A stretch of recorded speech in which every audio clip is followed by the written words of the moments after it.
In a quiet neighborhood on the edge of a small town lived a man named Ahmed. He was 76 years old, a veteran who had served his country many years ago. His body was not as strong as before, but his spirit remained steady and calm. Ahmed was known for his kindness, his patience, and the respect he always showed to others. Many of the younger neighbors admired him, even though some of them did not truly understand what he had gone through in his past. Ahmed's house stood at the corner of Maple Lane, a street lined with neat lawns, bright flowers, and trimmed bushes. His home was modest, painted in soft white with a green roof. But what made his property special was not the house itself. It was the tall, strong tree that stood proudly in his front yard. The tree was more than 60 years old. Its branches stretched wide, giving shade to the ground below. Children in the neighborhood often played under it, chasing each other and laughing in the cool shade during summer.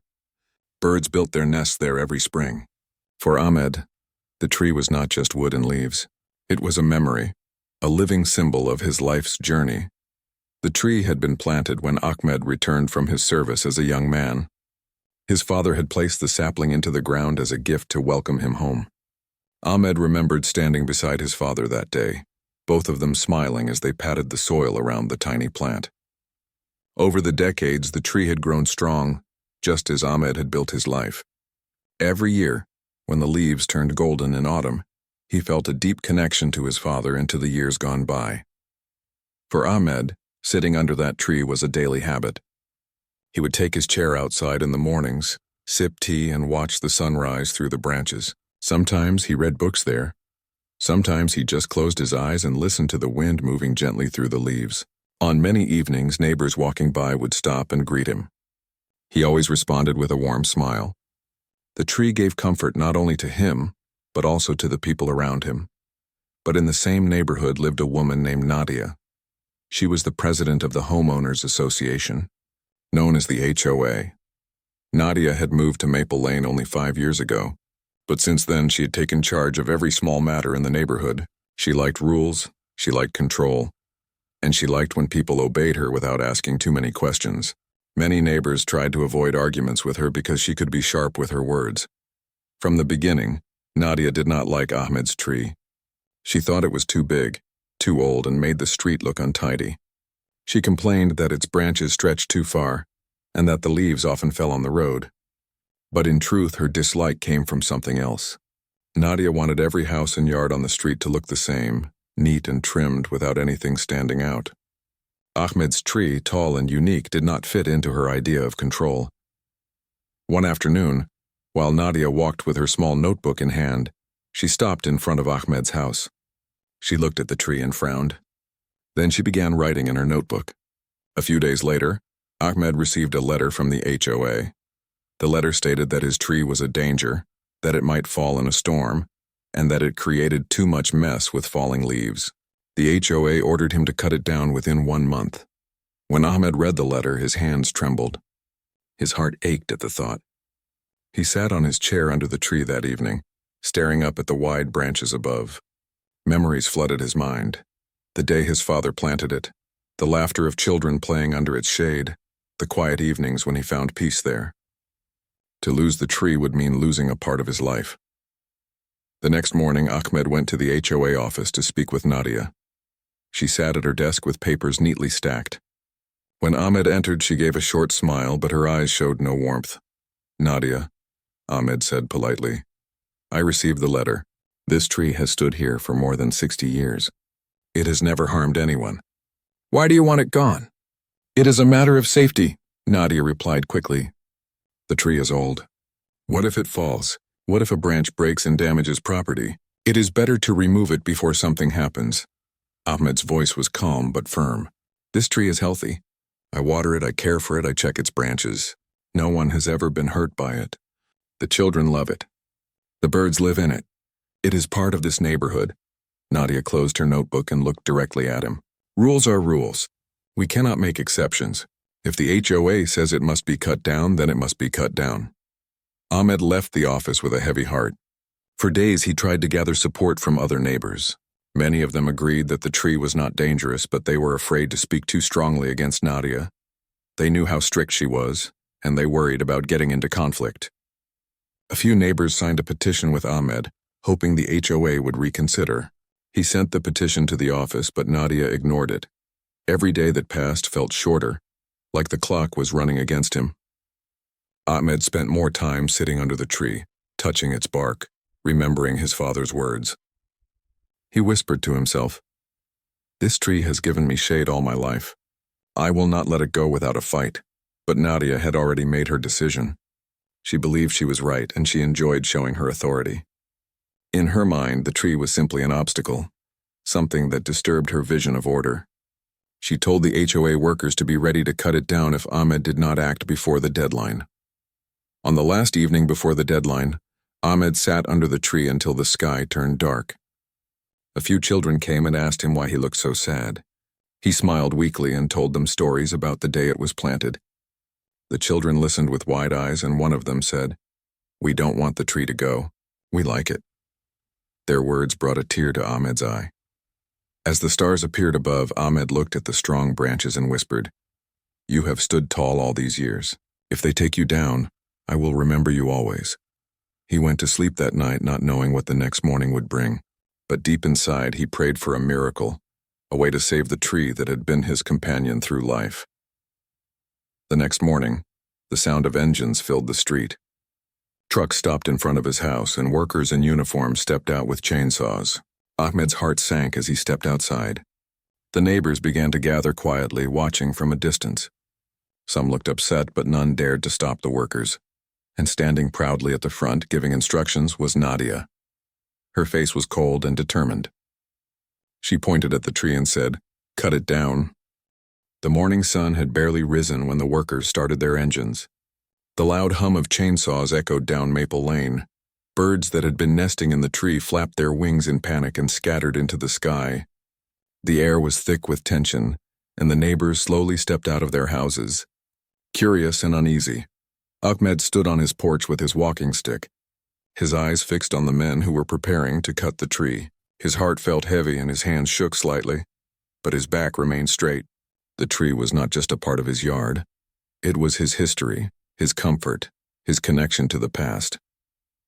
The workers did not look at him. They were following orders, and their orders had come directly from Nadia.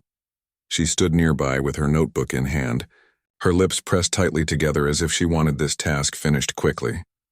"Be careful," she told the workers. "Make sure it's cut all the way. We don't want any half work here." Ahmed stepped forward slowly. His voice was calm, but there was strength in it. "Please stop," he said. "This tree has never harmed anyone. I ask you, as a man who has served his country and spent his life here, give it mercy. Let it stand." The workers hesitated for a moment. Some of them glanced at Ahmed with sympathy, but Nadia spoke sharply, "Do your job. Don't listen to him." He had a month to act, and he refused. Rules are rules. The sound of the saw began, a harsh grinding noise that made many neighbors cover their ears. Ahmed closed his eyes. Each cut felt like a strike against his memories. He could almost hear his father's voice from years ago saying, "Take care of this tree, my son. It will grow with you." The branches began to fall one by one. Each crash on the ground sent dust and leaves flying into the air. Children who often played under the tree stood behind their parents, watching with wide, sad eyes. One little girl whispered, "Why are they taking it away?" But her mother only pulled her close, not knowing how to answer. Ahmed stayed silent, his face pale but steady. He refused to show anger, but inside his heart was breaking. His life had taught him discipline, patience, and strength, but no training could prepare him for the pain of watching something so meaningful destroyed. By noon, the workers reached the trunk. The once proud branches now lay scattered in piles. The birds had flown away, their nests broken. The air smelled of fresh-cut wood, but to Ahmed it was the scent of loss. When the final cut was made, the great tree gave a long creak, as if sighing. Then it fell to the ground with a heavy crash that shook the earth. Dust rose into the air and silence spread across the street. For a moment, everyone just stood still, watching the empty space where the tree had once stood tall. Ahmed lowered his head. His lips moved as if in prayer, but no words came out. Slowly, he turned and walked back to his porch, each step heavier than the last. He sat down in his chair, staring at the stump that remained. To others it was just wood, but to him it was a wound. Some neighbors approached quietly. An old man named Bilal put a hand on Ahmed's shoulder. "I'm sorry, my friend," he said softly. "We all loved that tree. It should not have been taken." Others nodded in agreement, but their voices were hushed. No one dared to speak too loudly, afraid Nadia might hear and turn her sharp tongue on them next. Nadia, meanwhile, looked satisfied. She closed her notebook and gave a short nod to the workers. "Good work," she said. "The street looks much better now. No more falling leaves, no more risks." She walked away, confident in her decision, but many eyes followed her with quiet disapproval. Though no one confronted her directly, whispers began to move among the neighbors. People shook their heads. They knew she had gone too far. That night, Ahmed did not sleep. He sat by his window, looking at the empty yard. The moonlight shone down on the stump, making it look like a scar. His mind traveled back to the day he returned home from service, when his father planted the tiny sapling. He remembered the joy in his father's eyes, the promise of a new life, the hope of peace after years of hardship. Now it was gone. Yet in his heart, Ahmed also knew one thing clearly. He had always believed that life balanced itself. Every action had its weight, every deed carried a consequence. He had seen it during his years of service, and he had seen it many times afterward. What Nadia had done would not pass without return. The next morning, Maple Lane felt strangely empty without the great tree standing tall. The air was hotter, the ground more exposed to the sun. Children had no shade to play under. The birds that once sang from the branches were gone. The street felt bare, almost lifeless. Ahmed sat quietly on his porch sipping tea, but he noticed something else. The neighbors began to greet him differently. Some who rarely spoke to him before now stopped to offer kind words. A young man named Imran brought him a small basket of fruits, saying, "You have always cared for this street." "Uncle, that tree was part of us too." An elderly woman named Fatima told him, "We will miss the sound of its leaves in the wind. You were right to fight for it." Though their words did not bring back the tree, they warmed Ahmed's heart. He realized that the tree had not only been his. It had belonged to everyone. Its loss had touched the whole street. Meanwhile, Nadia carried herself with pride. She believed she had improved the neighborhood by enforcing the rules. She walked up and down Maple Lane with her usual notebook, checking lawns, marking fences, and reminding people of the guidelines. She told herself she was protecting order, but she did not see the growing resentment in the eyes of those she passed. A week after the tree was cut, strange things began happening around Nadia's house. First, the ground near her front porch cracked after heavy rain. The soil that had once been held firm by the roots of the tree now loosened easily, causing water to pool near her foundation. The workers who had cut the tree explained that roots often kept the earth strong. Without them, the land became weak. Then came the birds. With no tree to build their nests in, many began to gather on Nadia's roof instead. They made noise early in the mornings, leaving feathers and droppings that stained her walls. Nadia grew frustrated, but she could not chase them all away. Soon after, her garden began to suffer. The sun, no longer blocked by the tree, now beat down on her plants all day. The flowers she had carefully planted withered quickly. Her grass turned dry and brown. Nadia complained to the HOA members, but they gave no solution. Some of them even smiled quietly, remembering how she had insisted on removing the tree. Meanwhile, Ahmed's house, though missing its shade, remained peaceful. He still sat on his porch every day, and neighbors came often to share tea with him. People who once avoided gatherings now visited him more, telling stories, asking advice, and listening to his wisdom. Without meaning to, Ahmed became the heart of the street, the way the tree once had been.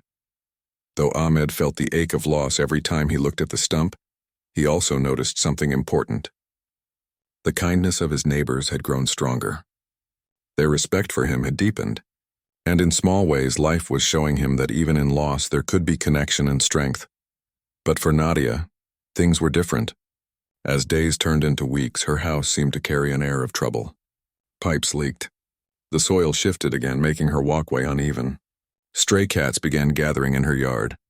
She grew irritated and angry, blaming everyone else for her misfortune. Yet deep inside, some neighbors whispered that it was not misfortune at all. It was karma, the quiet return of actions, the balance of life answering her decision. And Ahmed, though he never wished her harm, watched silently, knowing the world had its own way of teaching lessons. The weeks after the tree's fall passed slowly for Ahmed.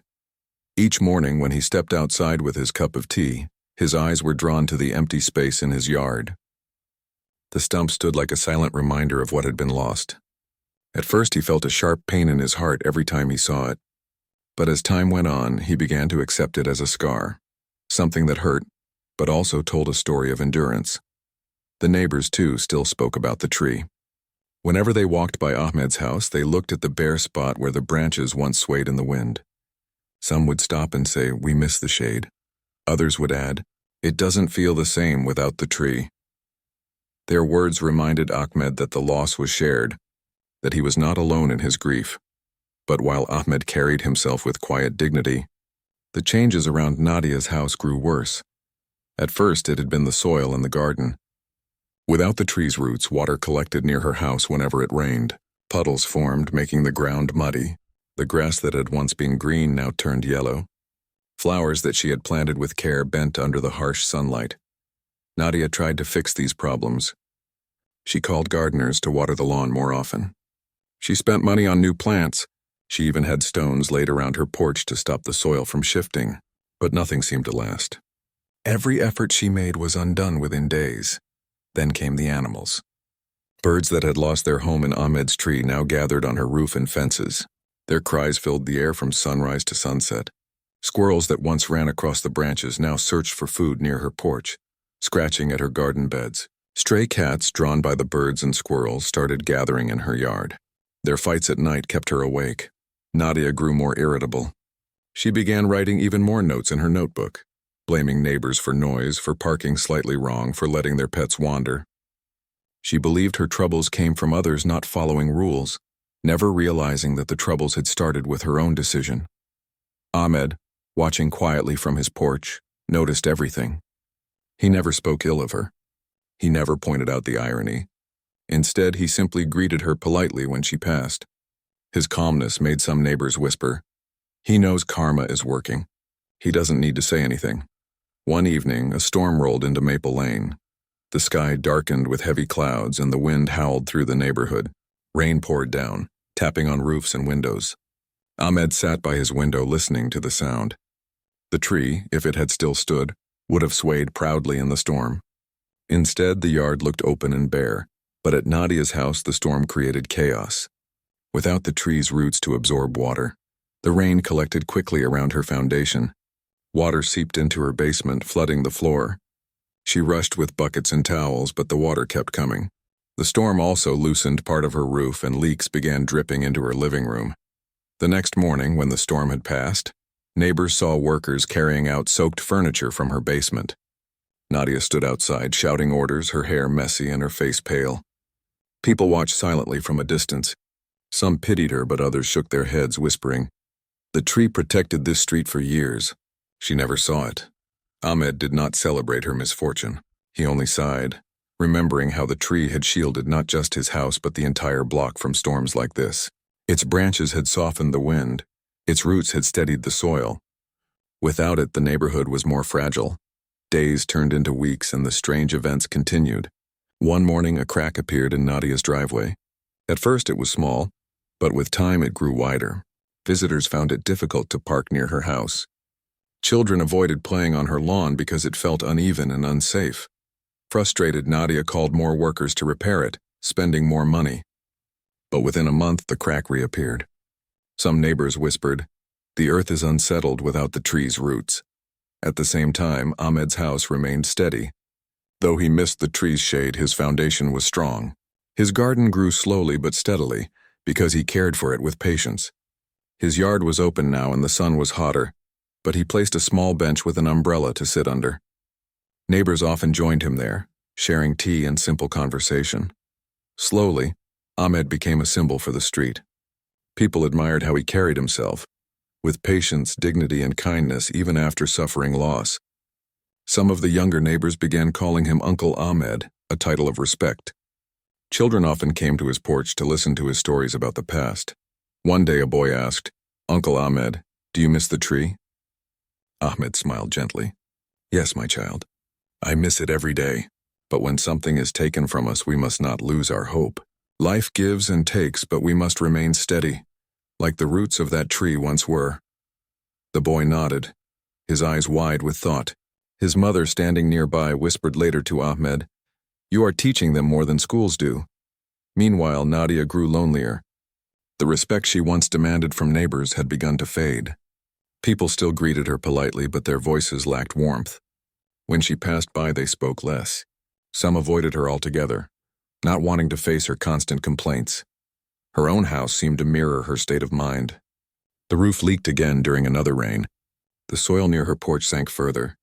Even her electricity failed one evening, leaving her home dark while the rest of the street glowed with light. Sitting alone in her kitchen, Nadia began to feel something she had not known before: doubt. For years she believed rules and control were the answer to everything. But now, with her house falling into disrepair, she wondered if she had been wrong. She thought about the day the tree was cut down. She remembered the look on Ahmed's face, the sadness in his eyes, the silence of the neighbors. She tried to tell herself she had done the right thing, but deep inside a voice whispered otherwise. One late afternoon, Nadia saw Ahmed sitting on his porch, surrounded by children listening to one of his stories. The sound of their laughter reached her yard. For the first time, she felt a sting of regret, not just for the tree, but for how she had treated the man who loved it so much. She closed her notebook that evening without writing anything. Instead, she sat by her window, watching the stump of the old tree glowing softly in the sunset. The whispers of karma were all around her, and though she tried to ignore them, she could no longer deny what she saw with her own eyes. Something inside her had begun to change. The quiet days on Maple Lane slowly passed into early autumn. Leaves from other trees began to turn golden and drift softly to the ground. Yet the place where Ahmed's tree once stood remained bare.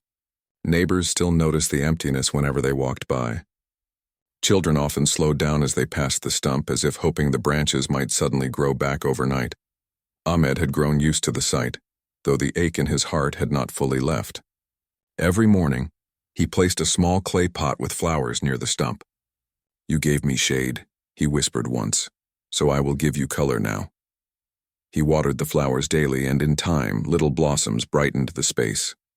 The neighbors admired his effort. Some even began planting small flowers along the edge of his yard, until the bare spot looked like a simple garden of its own. The kindness of the neighbors was like a balm to Ahmed's spirit, but while Ahmed's corner grew warm with color and community, Nadia's home seemed to fall deeper into trouble. One chilly morning, she woke to find cracks spreading across her living room wall. She gasped, running her fingers over the uneven surface. The damage was not small, it was growing. She called builders at once. When they arrived, they explained that the shifting soil beneath her house was causing the walls to weaken. Roots of old trees often hold the earth together, one worker told her. Without them, the ground moves. It can take years, but when you cut a tree that large, the land feels it.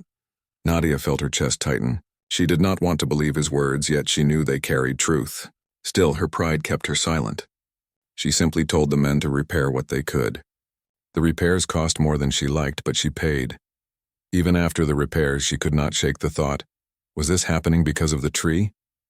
At night, as she sat alone in her living room, she sometimes heard the sound of the wind outside. Without the tree's branches to break it, the wind pressed directly against her windows. The house creaked more loudly than before. Shadows stretched longer. Silence felt heavier. Meanwhile, Ahmed's evenings were full of laughter. Children gathered often at his porch, and their parents too began to join. Neighbors brought food and tea, and slowly a tradition grew.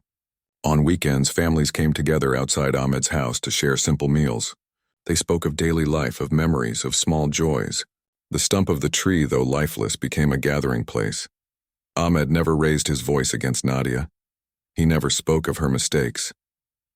Instead, he told stories of patience, of how storms always passed, and how kindness outlived anger. His wisdom spread quietly, and people admired him more with each passing week. Nadia noticed all of this. She noticed how the neighbors smiled when they saw Ahmed, how their voices grew warm in his presence while hers received only polite greetings. She began to feel the difference deeply. She had power once through rules and control, but Ahmed had something stronger, respect freely given. One late evening, after another long day of dealing with repairs at her house, Nadia stood at her window. Across the street, she saw Ahmed sitting with neighbors around him. A lantern glowed softly, children laughed, and the smell of food carried in the air. For a moment, Nadia felt a pang in her heart, not of anger, but of longing. She realized she had spent years chasing control, yet she had never earned true respect. Ahmed had lost his tree, yet he had gained the love of the whole street. The days continued, and with them more troubles arrived for Nadia.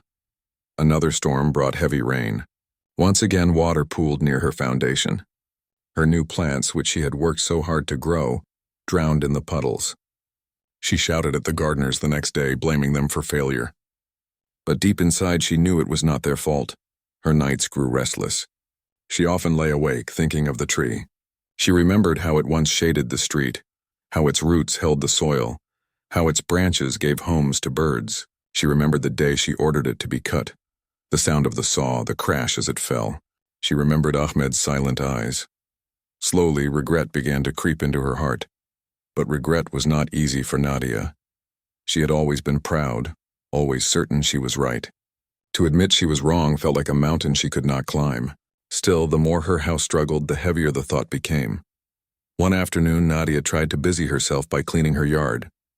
As she swept, she saw Ahmed walking slowly with his stick along the street. He stopped near the stump and watered the flowers, then bent to pick a fallen leaf. For a brief moment, Nadia thought of walking over to him. She thought of saying, "I am sorry," but the words caught in her throat. She turned instead, going back inside. That night, however, she could not sleep. She thought again and again of the look on Ahmed's face when the tree had fallen. She thought of how his neighbors had gathered around him, giving him comfort while she stood alone. The next morning, she opened her notebook, the same one she had always used to write rules and warnings. But instead of writing complaints, she stared at the blank page. Her pen hovered, but no words came. At last, she closed the notebook and placed it in a drawer. For the first time in years, she walked down Maple Lane without carrying it. The neighbors noticed. Some whispered, "She doesn't have her notebook." Others watched silently, unsure what this meant. Nadia walked past Ahmed's house. He was sitting on his porch as usual, sipping tea. She hesitated, her steps slowing. Ahmed looked up and met her eyes. For a second, silence stretched between them. Then he nodded politely and said, "Good morning, Nadia." The simplicity of his greeting touched her more than she expected. She returned the nod, whispering, "Good morning," before continuing on. It was a small step, but it was the first. As autumn deepened, the neighborhood grew closer. People organized small gatherings outside, sometimes cooking together, sometimes simply sharing stories. Ahmed became the heart of these evenings, but even those who once stayed distant began to take part. Nadia often stood at her window, listening to the sound of laughter. One evening, when the wind carried the smell of food across the street, her stomach growled. She realized she could join if she wished. No one had barred her. It was her own pride keeping her away. That night, she whispered to herself, "I don't want to be alone anymore." The next weekend, she gathered courage. As neighbors sat outside Ahmed's house, she walked slowly across the street. Conversations fell quiet for a moment. People looked at her with surprise. She felt her cheeks grow warm. Ahmed, seeing her, smiled gently. "Welcome, Nadia," he said. "Come, sit with us." His words, so simple and kind, loosened the weight in her chest. She nodded and sat down quietly. The neighbors offered her food. At first, the conversation was careful, but soon the laughter returned. Children ran around and the evening carried on.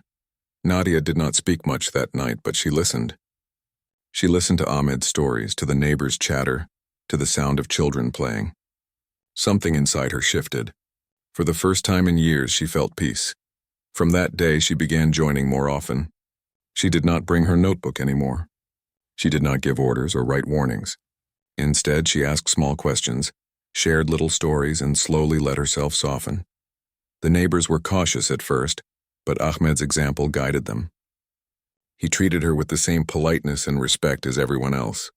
He never mentioned the tree, never reminded her of what she had done.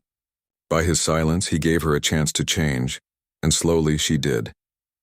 Though the troubles with her house remained, her heart began to lighten. She found herself laughing again, something she had not done in years. The sound surprised even her. One evening, as she sat with the neighbors, she looked at Ahmed and whispered, You are stronger than the tree ever was." Ahmed smiled, his eyes gentle. "No," he replied softly. "The tree gave us shade, but it also taught us a lesson. What is taken by force can never bring peace. What is given with kindness lasts forever." The neighbors fell silent, touched by his words. Nadia lowered her eyes, feeling both shame and gratitude. The turning of hearts had begun. Winter slowly approached Maple Lane. The air grew crisp and the leaves that remained on the trees were golden and brown. The street felt quieter, softer, as if it were preparing for rest. Yet life on the lane was far from still. The community had grown closer, shaped by the events of the past months. At the center of it all remained Ahmed, the 76-year-old veteran, whose quiet strength had become an example for everyone. Though his beloved tree was gone, Ahmed had learned to find peace in what remained. The small clay flowers that he had planted near the stump flourished in the cold months, protected under a simple cover he built from wood and cloth. Neighbors stopped by often to check on them, and each time they did, they shared stories, tea, or warm smiles.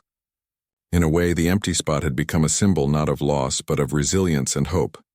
Nadia's house, on the other hand, continued to face its own challenges. The soil remained unstable, and the previous storms had left cracks and uneven patches. Repairs were costly and sometimes temporary, yet the lessons these troubles brought were more valuable than money. Slowly, Nadia realized that control alone could never bring harmony.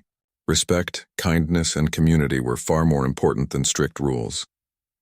One evening, after a long day of small repairs and reorganizing her yard, Nadia found herself walking toward Ahmed's porch. She hesitated at the edge of the street. The soft glow from the lanterns, the laughter of children, and the warm smell of tea invited her, but her pride still tugged at her. She took a deep breath, reminded herself that mistakes were part of life, and stepped forward. Ahmed noticed her first. He smiled gently as if he had been expecting her. "Good evening, Nadia," he said, his voice calm and welcoming. "Good evening, Ahmed," she replied quietly. She moved closer, feeling the warmth of the gathering without fully understanding why it mattered so much. "Would you like some tea?" Ahmed asked. "We just brewed a fresh pot." She nodded, and slowly neighbors made room for her. Some were surprised, others curious. Children waved at her, and she waved back shyly. It was a small moment, but it carried a weight far greater than she realized. The conversation flowed naturally. Ahmed told a story about his time in service, how he had learned to face challenges with patience. The neighbors laughed at his humor and listened to his wisdom. For the first time, Nadia felt that she could belong in this community without having to control it. She could participate, learn, and share. After that evening, she began spending more time outside, helping when needed, listening when people spoke, and slowly building a different kind of respect. The neighbors noticed the change and responded with warmth. They welcomed her presence instead of holding back. One morning, Ahmed noticed a surprise at the stump of his tree. Nadia had brought a small sapling and carefully planted it near the empty spot. She stood back, unsure whether Ahmed would accept the gesture. Ahmed looked at the small tree, then at Nadia. His eyes were calm, but his smile was full of warmth. "Thank you, Nadia," he said softly. "It is not the same as the old tree, but it can grow strong with care and patience." Nadia felt a relief she had not known in years. She nodded. "I hope it will remind us all that life can grow again even after mistakes," she said. As weeks passed, the sapling began to grow slowly, reaching toward the sun. Neighbors took turns watering it, protecting it from the wind and watching its first buds appear. Children often gathered around it, imagining the shade it might give one day. The little tree became a symbol of new beginnings, and everyone felt connected to it. Meanwhile, Nadia's house, though still imperfect, began to improve. The soil gradually stabilized with small reinforcements, and she learned to maintain her garden without excessive worry. Her attitude had shifted from strict control to careful care. She learned to ask for advice, to accept help, and to respect the balance of nature. One morning after heavy rain, Nadia noticed something remarkable. The puddles that had formed near her foundation drained faster than before. She looked at the street and saw Ahmed outside, clearing leaves and checking his garden. She realized that even in his calm way, he had influenced the neighborhood. His patience, kindness, and connection to nature had reminded everyone, including her, how to live in harmony. Nadia felt a deep sense of gratitude, not just for Ahmed, but for the lesson she had received. She walked to his porch and said quietly, "I understand now, Ahmed. I should have seen things differently." Ahmed nodded. "We all learn through life, Nadia. What matters is that we learn and grow." From that day, the atmosphere on Maple Lane was warmer than ever before. Children played freely, neighbors shared food and stories, and even Nadia's presence became welcomed. People respected her, not because she was strict or in charge, but because she had shown humility and a willingness to change. The little tree grew stronger with each passing season. It was not yet tall, but it had life and hope within it. The birds began to visit it, curious about their new home. Ahmed often sat near it in the mornings, watching as small leaves emerged from the branches. He felt a connection not only to the past tree, but to the future as well. One day, a local journalist heard about the story of the veteran, the tree, and the HOA. She visited Maple Lane to write an article. She spoke with Ahmed, with neighbors, and even with Nadia. She was amazed by the change she saw, how one act of care and patience could inspire a whole community. The article was published in the local newspaper, and many people read about the events on Maple Lane.